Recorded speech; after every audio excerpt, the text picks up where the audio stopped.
कि हम मांस खाते क्यों हैं। ये जो भी लोग खाते हैं उनसे मेरा एक सवाल है कि वो मांस खाते क्यों हैं। कहा कि अगर दुनिया शाकाहार की तरफ जाए तो क्या होगा, क्या बदलाव आएगा। देखिए चिकन के 100 ग्राम अगर लेते हैं तो उसमें 30 ग्राम प्रोटीन पाया जाता है। अगर वहीं हम सोयाबीन का 100 ग्राम लें तो उससे हमें 36 ग्राम मिलता है प्रोटीन। आहार श्रृंखला में कि कोई भी जानवर अगर घास को खाता है तो उसमें 1000 एनर्जी का मात्रा रहेगा, तो उसको खाने वाला को उसको 100 ही मिलेगा, और फिर उसको जो खाएगा उसको उसका 10वां भाग ही मिलेगा। तो ये तो और एनर्जी घटते जाता है।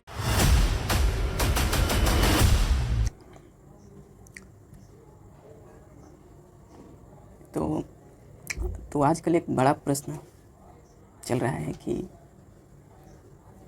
चल नहीं रहा है, मेरे मन में उठा है। खैर बहुत चल तो बहुत दिन से रहा है, लेकिन इसका एक रूपांतरित थोड़ा बदला हुआ रूप मेरे मन में आया कि हम मांस खाते क्यों हैं। ये जो भी लोग खाते हैं उनसे मेरा एक सवाल है कि वो मांस खाते क्यों हैं। और इस सवाल के आधार पर मैं उस जवाब के पास पहुंचने का कोशिश किया हूं, और इसके बाद आप ये भी समझ जाएंगे कि कितना गलत है मांस खाना, और इसको हमको छोड़ना चाहिए या ना चाहिए। ये आप वीडियो को देखने के बाद ये आप खुद निर्णय ले सकते हैं। तो मैं बिना देर के चलता हूँ वीडियो को स्टार्ट करने। तो देखिए सबसे पहले मांस खाते क्यों हैं ये विचार करने से पहले कर लेते हैं कि ये इसके बहुत सारी चीज़ें। पहले तो ये कारण हो सकता है कोई खाने के पीछे, तो पहले हम कारण की चर्चा करेंगे। उसके बाद इससे क्या लाभ होता है वो भी जानेंगे कि जो मांस जो लोग खाते हैं वो कुछ ना सोचे कर खाते होंगे कि इससे लाभ है शायद, तो उस लाभ के पास भी पहुंचने का कोशिश करेंगे, और फिर उससे हानि क्या है उसके पास भी पहुंचने का कोशिश करेंगे।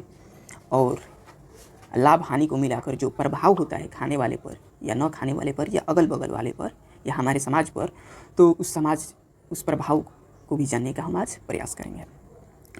तो सबसे पहला चीज़ है कारण, कि जो मांस कोई खाता है या जो भी मांसाहार लोग हैं उसके पीछे कारण क्या हो सकता है खाने का। तो बहुत देर सोचने के बाद या थोड़ा ही देर सोचने के बाद मैंने पाया, या कुछ चिंतन करने के बाद, ऑब्जर्व करने के बाद, अवलोकन करने के बाद लोगों को या कुछ जन को, तो पहला चीज़ मैंने पाया कि टेस्ट को लेकर लोग स्वाद के लिए खाते हैं। तो मैंने देखा कि स्वाद भाई कैसे स्वाद आता है, वो तो मांस इतना ख़राब चीज़ है, फिर उसमें स्वाद कहाँ से आ गया। तो स्वाद आता है तेल से। सबसे महत्वपूर्ण होता है किसी चीज़ में स्वाद लाने के लिए, तो वो तेल अदा करता है। मैं देखता हूँ कि चिकन जो होता है या जो भी होता है मांस वाला चीज़, उसमें तेल का मात्रा ज़्यादा होता है, और विभिन्न प्रकार के उसमें मसाले डाले जाते हैं। दूसरा नंबर, तो पहला नंबर तो मांस टेस्टी होता नहीं है, ये एक बात गलत है। टेस्टी होता है मसाले और तेल। अगर हम किसी सब्जी में भी अगर अच्छे तरीके से उस तेल को और मसाले को डालें तो वो बेतुकी वाली चीज़ों से, मांस वाली चीज़ों से वो बहुत अच्छा हमारा सब्जी भी बन सकता है। तो टेस्ट को तो मैं पहले खारिज करता हूँ कि टेस्ट के लिए अगर जो खाते हैं तो टेस्ट भाई सब्जी से भी उससे कहीं ज़्यादा मिल सकता है, चिकन से या भी जो मांस है। तो दूसरा मत आता है कि दूसरा कारण आता है, ये जो भी मांस खाने के पीछे दूसरा जो कारण आता है वो आता है कि भाई इससे एनर्जी ज़्यादा मिलता है, हमें ऊर्जा ज़्यादा मिलता है। तो थोड़ा बहुत मैंने जांच किया, पड़ताल किया, तो पाया कि भाई ये तो काफ़ी गलत चीज़ है, ये तो साफ विपरीत चीज़ है। और मैं क्षमा चाहूँगा कि इन चीज़ों को जो मांस है उनका तुलना मैं करने जा रहा हूँ कुछ शाकाहारी चीज़ों से। तो देखिए अगर जिनको लगता है कि इसमें ज़्यादा ऊर्जा है, ज़्यादा एनर्जी है, तो मैं आंकड़ा आपके साथ कुछ साझा करना चाहता हूँ। देखिए जो भी लोग खाते हैं मतलब मांस वांस, तो उनके पीछे तर्क होता है कि भाई इसमें प्रोटीन ज़्यादा होता है, क्योंकि मैक्सिमम लोग जो खाते हैं उसको प्रोटीन के लिए खाते हैं। तो मैं कुछ आंकड़ा दिखाना चाहूँगा। पहला आंकड़ा है कि चिकन में, देखिए चिकन के 100 ग्राम अगर लेते हैं तो उसमें 30 ग्राम प्रोटीन पाया जाता है। अगर वहीं हम सोयाबीन का 100 ग्राम लें तो उससे हमें 36 ग्राम मिलता है प्रोटीन। तो ये आप मिथ्या दूर कर दें कि मांस से ज़्यादा प्रोटीन मिलता है। अगर दूसरा आंकड़ा लूँ मछली का, तो मछली के 100 ग्राम से मिलता है हमें 22 ग्राम प्रोटीन, 20 ग्राम प्रोटीन, 20 ग्राम मात्र। अगर वहीं हमें मूंगफली लें, मूंगफली चिनिया बेदाम जिसको हम बोलते हैं, तो उसके 100 ग्राम से मिलता है हमें 22 ग्राम, यानी 2 ग्राम मछली से भी ज़्यादा हमें प्रोटीन मिलता है। किससे? मूंगफली से। तो आपका मित्र भ्रम अभी भी है कि इससे एनर्जी ज़्यादा मिलता है, तो आप ये गलत भ्रम को दूर कर दीजिए, ठीक है ना। क्योंकि इससे कहीं ज़्यादा, कहीं हमारे वेजिटेरियन चीज़ों में ऊर्जा मिलता है और प्रोटीन मिलता है, और कहीं अधिक चीज़ें मिलते हैं। ये तो सिंपल सी साधारण सी सोचने वाली चीज़ है कि बताइए वो खाते हैं सब क्या, ये तो फूड चेन में भी हम 9th या 10th क्लास में पढ़े होंगे कि कोई भी चीज़ का कितने लोग तर्क देते हैं कि भाई वो सब जो चिकन वकन होता है ये सब खाता है, चना उना खाता है, मोटा अनाज खाता है, तो उसमें प्रोटीन ज़्यादा होगा।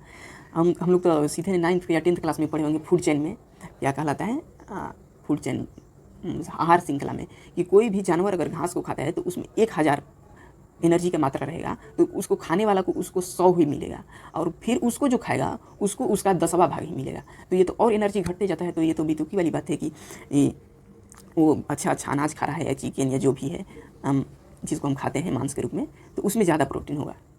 तो ये तो आंकड़ा से भी पता चलता है, और हमारी कुछ पिछले ज्ञानों से भी, किताबी ज्ञान जो हम पाए हैं, तो उससे भी हमें पता चलता है।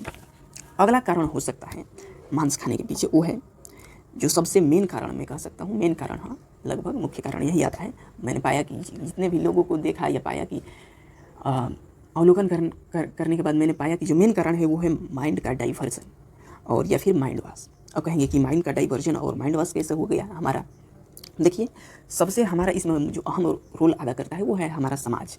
हम समाज में आए दिन देखते आए हैं कि लोग खाते हैं, तो भाई हमें भी खाना चाहिए, एक बार तो चेक करना ही चाहिए कैसा है।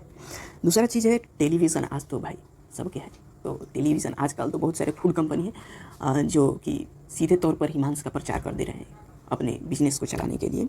और पत्र पत्रिकाओं में भी अक्सर हम देखते हैं कि इसका प्रचार आ जाता है। और इन कारणों में भी जो मेन कारण है वो सबसे जो महत्वपूर्ण अदा करता है वो 2 चीज़ है।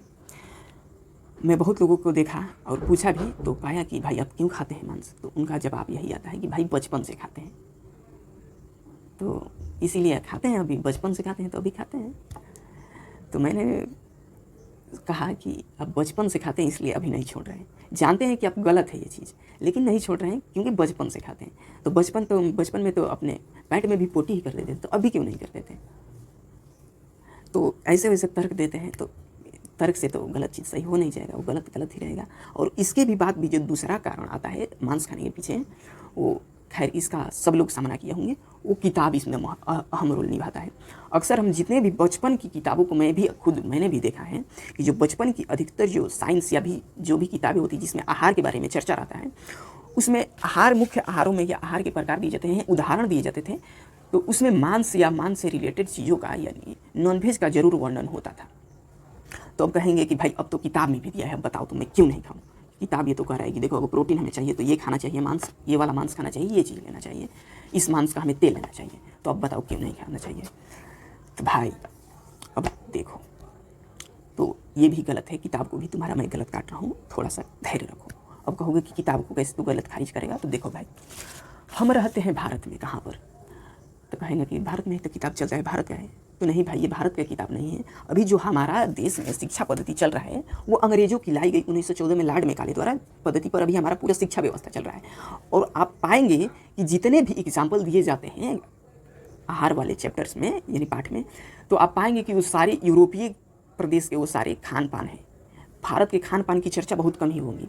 तो सीधे तौर पर अगर देखा जाए तो हमारे लिए किताबों को हमको देखकर नहीं बनाया गया है कि ये भारतीय लोगों को सापेक्ष में बनाया गया है कि देखिए भारतीय लोगों के लिए ये किताब बने। वो तो बनाया गया था यूरोप के लोगों के लिए, वेस्टर्न लोगों के लिए, जहाँ पर हमेशा बर्फबारी होती है, वहाँ पर ज़मीन नहीं है। तो भाई ज़मीन नहीं है तो कहाँ से मूँगफली खाएंगे, दाल खाएंगे, अनाज खाएंगे, उनको कहाँ ले अनाज मिलेगा।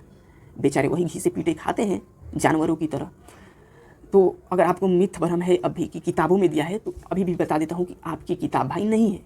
ये आप मानते हैं कि अब मैंने खरीद लिया है किताब, ये मेरी किताब है, हमारी भारत किताब है, तो ये आपकी किताब नहीं है, सीधे तौर पर जान लीजिए। ये किताब है यूरोपीय पद्धति पर आधारित है, और आप खुद जाकर पता लगा सकते हैं कि ये हमारी शिक्षा व्यवस्था के अंदर जितने भी किताबें चल रही हैं वो हमारी शिक्षा व्यवस्था के अनुसार नहीं चल रही है। तो ये 2 मुख्य कारण हो सकते हैं। तो अब कहेंगे कि इसका लाभ क्या है, लाभ देते होंगे। तो देखिए लाभ को मैंने देखा तो इससे तो खास कुछ लाभ नहीं है, बल्कि बहुत सारी हानियां हैं। लेकिन जो बेतुकी भरी जो तर्क दिए जाते हैं इसके लाभ के लेकर, इसके लाभ के पक्ष में, वो इसको लाभ के पक्ष में वही दिए जाते हैं टेस्ट वाला, स्वादिष्ट आता है, एनर्जी आता है, तो वो तो पहले ही गलत काट दिया। लेकिन इसका एक लाभ मैंने देखा है लोगों को अक्सर समाज में कि एक झूठी विलासिता दिखाने में इसका उपयोग किया जा रहा है। एक ये लाभ हो सकता है, मानता हूँ कि आप झूठी विलासिता दिखाना चाहते हैं, तो आजकल बहुत क्रेज चल रहा है इसका कि अगर झूठी विलासिता दिखाना है ना तो क्या कीजिए, जाइए थोड़ा सा कुछ मांसाहार वाला कुछ चीज़ बाजार से लेते आइए कि भाई देखिए अगर मेहमान भी कोई आता है तो जाइए मांस उठा लिए बाजार से, आज मेहमान जी को यही दिया जाएगा। मेहमान जी भी खुश हैं। मेहमान जी को पता नहीं है उनको उल्लू बनाया जा रहा है यहाँ पर झूठी विलासिता दिखाकर। मेहमान जी भी बेचारे खुश है कि ये लगता है घर वाला सब एकदम धनी मनी है, बेचारा खिलाया सब एकदम मांस मछली एकदम, उनको उल्लू बनाया जा रहा है एक तो, और दूसरा जानवर बनाया जा रहा है, उनको पता ही नहीं है, अब ना पता करने का कभी कोशिश किए हैं। तो यही तो है लाभ के पक्ष में, या फिर और भी बेतुकी सी तर्क हो सकती है। तो अगर आपके भी पास, या जो मांस लोग खाते हैं, या आप शाकाहारी हैं, या आप भी सुने होंगे किसी को तर्क देते, तो आप कमेंट में बता सकते हैं कि कौन कौन से तर्क हो सकते हैं, आप बता दीजिए, ठीक ना। तो यही लाभ है। तो खैर लाभ को हमें साइड रखते हुए, क्योंकि इससे तो लाभ है ही नहीं, हानि है, तो इसलिए मैं चलता हूँ इससे हानि क्या है। तो देखिए भाई, हानि की तो बहुत लिस्ट बड़ी है, तो इसलिए मैं उसकी विशेष चर्चा नहीं करूँगा। मैंने कुछ पॉइंट लाया है, मुख्य पॉइंट, उसको मैं आपके समक्ष रखूँगा। और इसके हानि के बारे में जानना है तो आप अच्छा से एक वीडियो देख सकते हैं जो कि आचार्य प्रशांत के चैनल पर है। ऐसे तो बहुत सारा उनका वीडियो है, और जैसे कि ये वीडियो आप देख सकते हैं अभी जो स्क्रीन पर है, इसमें बहुत सारे अच्छे अच्छे तर्क दिए गए हैं, जिसको देखने के बाद शायद ही हमको लगता है कि आपको दूसरा वीडियो देखने की ज़रूरत पड़ेगा, ठीक ना। तो चलता हूँ, मैं हानियों को रखता हूँ। क्या है देखिए, एक शाकाहार और एक मांसाहार, यानी कि दोनों से क्षति होती है हमारी पृथ्वी को, हमारी जितने भी प्राकृतिक विरासत हैं उनको, नो डाउट दोनों से होता है, लेकिन मायने ये रखता है कि दोनों से कितना होता है, हमें ये देखना है। तो देखिए, मैं कुछ आंकड़ा लाया हूँ कहीं कहीं से कि भूमि की जो खपत होती है एक शाकाहार की अपेक्षा एक मांसाहार के लिए, वो 17 गुना ज़्यादा होती है। एक मांसाहार के लिए जितनी भी भूमि है, उस शाकाहार की अपेक्षा मांसाहार के लिए 17 गुना ज़्यादा भूमि की खपत होती है। अगर वहीं पर हम पानी की बात करें तो एक शाकाहार की अपेक्षा एक मांसाहार में, मांस वाली चीज़ों को उत्पादन में, प्रोडक्शन में 14 गुना ज़्यादा पानी की आवश्यकता पड़ती है। और आप सभी भली भांति जानते होंगे कि हमारी दुनिया में सबसे अभी, आप यहाँ तक कि अपनी कापी किताबों के पीछे भी देखें, सेव वाटर सेव लाइफ, यहाँ तक कि सेव एनर्जी, तो एनर्जी 14 गुना ज़्यादा क्या लगता है, पानी लगता है मांसाहारों के लिए शाकाहार की अपेक्षा। 10 गुना ज़्यादा एनर्जी, ऊर्जा। तो अभी जो सबसे ज़्यादा किल्लत दुनिया में है उसकी, वो कहीं ना कहीं वो मांसाहारों की अपेक्षा, मांसाहारों के ही कारण कहीं ना कहीं बढ़ रही है। और हमें रोकना है इसको, तो कहीं ना कहीं उसको भी रोकना पड़ेगा। तो एनर्जी कितना, 10 गुना ज़्यादा, पानी 14 गुना ज़्यादा, भूमि सेफ लैंड। अभी बहुत सारे देखेंगे, आप भी सोशल मीडिया पर देखते होंगे, तो सेफ सोइल का मतलब मूवमेंट चल रहा है। तो कहीं ना कहीं वो मिट्टी को ही बचाने को प्रयास किया जा रहा है, भूमि को ही बचाने का। तो 17 गुना ज़्यादा भूमि एक शाकाहार की अपेक्षा अगर मांसाहार हैं आप, तो बर्बाद कर रहे हैं। अगर वहीं पर और कुछ आंकड़े हैं, मैंने देखा कि अगर दुनिया शाकाहार की तरफ जाए तो क्या होगा, क्या बदलाव आएगा। तो अगर दुनिया मांसाहार को छोड़े, अगर शाकाहार की तरफ जाए, तो दुनिया में हर साल 81 लाख मौत को रोका जा सकता है, जो कि मांस खाने से या मांस के संबंधित चीज़ों से होता है। इतना 81 लाख, ध्यान रखिए। कोरोना में महज कितने, बहुत कम ही लोग मरे, तो इतना इसको त्रासदी घोषित कर दिया गया। जबकि हर साल 81 लाख, ना जाने कितने सालों से मर रहे हैं हर साल, तो न जाने कितने करोड़ हो गया होगा। तो ये हम एक क्या कहें कि स्लो महामारी ही है, धीमी गति वाली महामारी है। तो ये भी एक महामारी की तरह इसको समझना चाहिए। और दूसरा, इसका अगर हम शाकाहार की तरफ जाएँ तो इसका क्या फ़ायदा हो सकता है, क्या प्रभाव उत्पन्न हो सकता है दुनिया पर। अगर हम शाकाहार की तरफ जाएँ, मांसाहार को छोड़ें, तो प्रति वर्ष 700 से 1000 बिलियन डॉलर, कितना डॉलर की बात कर रहा हूँ, ये बात ध्यान रखना, रुपया नहीं डॉलर, 700 से 1000 बिलियन डॉलर रुपया को बचाया जा सकता है, पैसा को बचाया जा सकता है प्रति वर्ष। अब कहेंगे कि पैसा बचाने से क्या होगा, तो पैसा बचाने से वही होगा जो कि अभी जो पृथ्वी नष्ट हो रही है, जो मूवमेंट चलाया जा रहा है, वहाँ पर सुधार काम, इन्वायरमेंटल जितने भी समस्याएं हो रही हैं आजकल वैश्विक तौर पर, जो भी ग्लोबल वार्मिंग कर रहे हैं, तो कहीं ना कहीं पीछे ग्लोबल वार्मिंग के ही पीछे इसका ही कारण है। ग्लोबल वार्मिंग में बहुत सारी कैसे पाई जाती है, जैसे कार्बन डाइऑक्साइड, मीथेन। और कार्बन डाइऑक्साइड, मीथेन, जितने भी कार्बन डाइऑक्साइड तो सीधे तौर पर आ जाता है पशुओं से, या फिर जितने पशु पालेंगे, पशुपालन करेंगे मांस प्रोडक्शन के लिए, जो भी डेयरी फार्मिंग के लिए, तो उससे कार्बन डाइऑक्साइड तो आएगा ही, उनके अपशिष्ट से मीथेन गैस भी बढ़ता है। तो दोनों ग्रीन हाउस गैस हैं जो ग्लोबल वार्मिंग को बढ़ाते हैं। तो अब चलते हैं, अब कहेंगे और एक चीज़ आपको बता दूं कि 95% जो सोयाबीन का उपयोग होता है वो इन्हीं चीज़ों को उत्पादन में होता है। तो कहीं ना कहीं, और 5% ही शाकाहार लोग खाते हैं, यानी कि 5% में पूरा शाकाहार लोग खा जा रहा है। और 95% लेकर भी मांसाहार लोग क्या है कि उनकी कमी ही भी महसूस हो रही है। तो कहीं ना कहीं एक तरफ ये हम अपनी क्या खाद्य जो प्रोसेस है, खाद्य चयन है, खाद्य श्रृंखला है, इसको हम नष्ट करते जा रहे हैं। बताइए कि 95% का मांस उत्पादन में जा रहा है। 95% अगर शाकाहार के लिए उपयोग हो जाए तो हमको लगता है 1 साल अगर सोयाबीन का उत्पादन कर दिया जाए तो 10 साल लगता है, 10-12 साल बैठ कर खाएंगे, सोयाबीन दोबारा बोना नहीं पड़ेगा।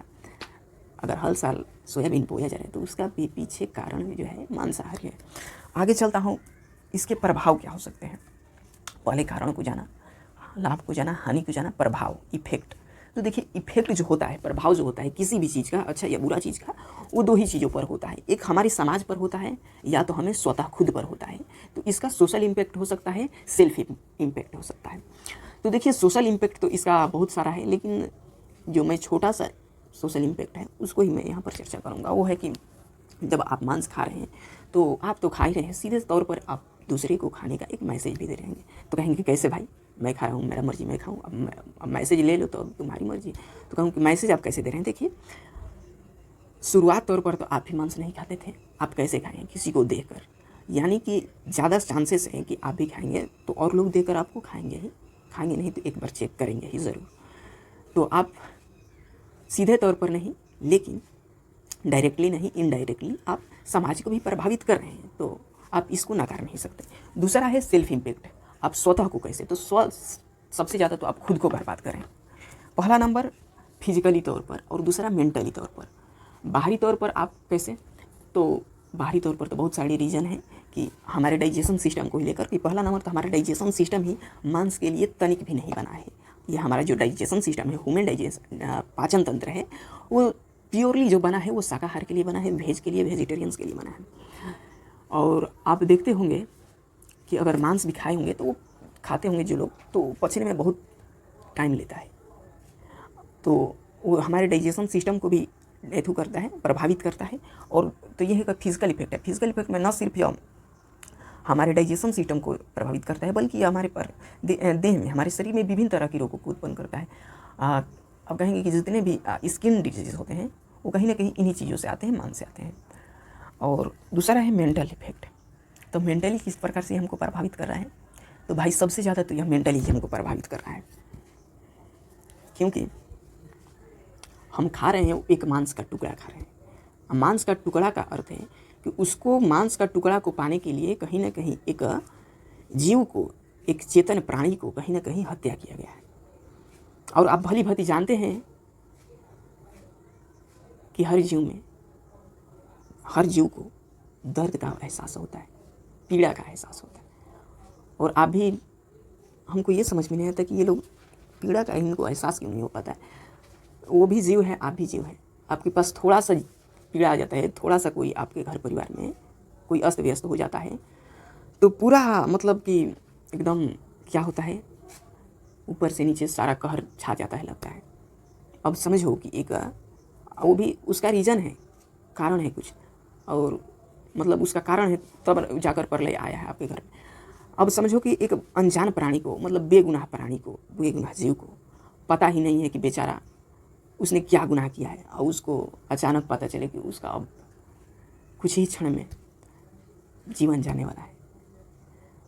तो मतलब कैसा आपको भी समझना चाहिए, और कैसा उसको, मतलब और आपको भी कहीं ना कहीं इन चीज़ों से, हमारे अंदर से एक चीज़ का खात्मा होते जा रहा है, वो चीज़ है करुणा, दया। तब कहेंगे कि दया का क्या करेंगे, इस करुणा का क्या करेंगे, नहीं ज़रूरत है इस करुणा का, फिर भी लेकिन कभी कभी ज़रूरत पड़ेगी आपको।